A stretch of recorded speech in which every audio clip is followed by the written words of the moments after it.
ओम श्री सद्गुरुवे नमः। अखंडमंडलाकारं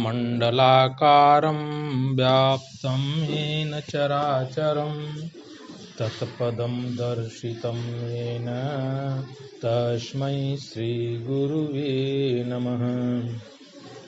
जो पूरे ब्रह्मांड में व्याप्त है, सभी जीवित और मृत में उस महान गुरु को अभिवादन, जिसने उस अवस्था का साक्षात्कार करना संभव कराया।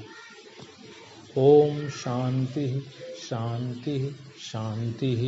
प्रणाम भगवान। आज आनंद रस रत्नाकर के सत्संग में परम पूज्य ब्रह्मनिष्ठ महात्मा स्वामी श्री अखंडानंद जी महाराज भगवान के पास पहुंचने की यह भी एक तरकीब है, इस शीर्षक से प्रवचन करते हैं। कहते हैं, संसार में लोग दुखी एवं व्याकुल हो रहे हैं तथा धन, स्त्री, पुत्र, पौत्र आदि के लिए रो रहे हैं। असल में अपनी करनी देखें तो इनको डूब मरना चाहिए, किंतु ये अपने को बड़ा मानते हैं और अपने बड़प्पन के अभिमान में जिंदा रह रहे हैं। ईश्वर यदि इनको यह अभिमान न देता तो ये मर जाते। दुनिया के दुखियों को सुखी करने के लिए भगवान प्रकट हुए। मनुष्यों की जात में मनुष्यों को रस देने के लिए नंद नंदन बनकर प्रकट हुए, हमारे स्नेह रस को जोड़ने के लिए, ताकि हम भी भगवान से स्नेह कर सकें। ये संसारी लोग क्या करते हैं? परमात्मा का ज्ञान तो कोई कोई पाना चाहते हैं, लेकिन अपना स्नेह संसार में ही जोड़े रखना चाहते हैं। ये नाव तो चलाते हैं, परंतु लंगर डालकर। स्वामी जी कह रहे हैं, ये नाव तो चलाते हैं परंतु लंगर डालकर।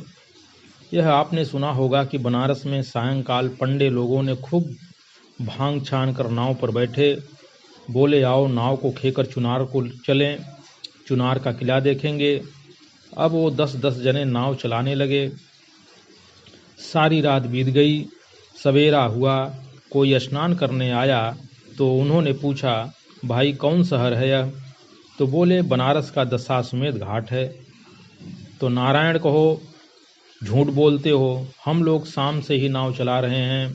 तो उसने कहा, भले मानुसों, नाव तो तुम शाम से ही चला रहे हो, लेकिन लंगर तो तुमने उठाया ही नहीं है। तो यह जो संसार में आसक्ति है, यह लंगर है, और यह जो पूजा पाठ स्वाध्याय आदि है, यह डांड चलाना है। पर इस भांग रूपी मोह का ऐसा नशा कि स्नेह तो जहाँ का तहाँ बंधा हुआ है। स्नेह माने सटना, चिपकना, तो चिपके तो जहाँ के तहाँ हैं। तो यह कृष्ण भगवान आए, काहे को आए? चाहे कहीं भी तुम दुखी हो रहे हो, धन के लिए दुखी हो, कुटुंब के लिए दुखी हो, यश प्रतिष्ठा के लिए दुखी हो, भोग के लिए दुखी हो, कर्म के लिए दुखी हो, अगर तुम संसार में दुखी हो रहे हो तो यह नाचता हुआ, गाता हुआ, बजाता हुआ उतरा और उसने बांसुरी बजाई। मानो बिगुल बज गया कि आओ आओ, तुमको हम ऐसा मजा देंगे जैसे तुमने कभी नहीं देखा होगा। जिसके प्रति कामना उदय हो जाएगी उसके पास पहुँचोगे। अगर भगवान के प्रति कामना उदय हो जाएगी तो भगवान के पास पहुँचोगे। भगवान के पास पहुँचने की यह भी एक युक्ति है, तरकीब है।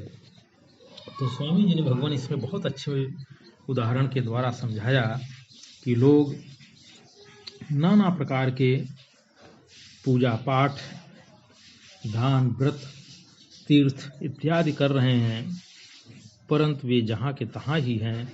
उनकी जो आसक्ति है वह इसी संसार में ही है, तो इससे आगे बढ़ ही नहीं पाते। प्रणाम भगवान।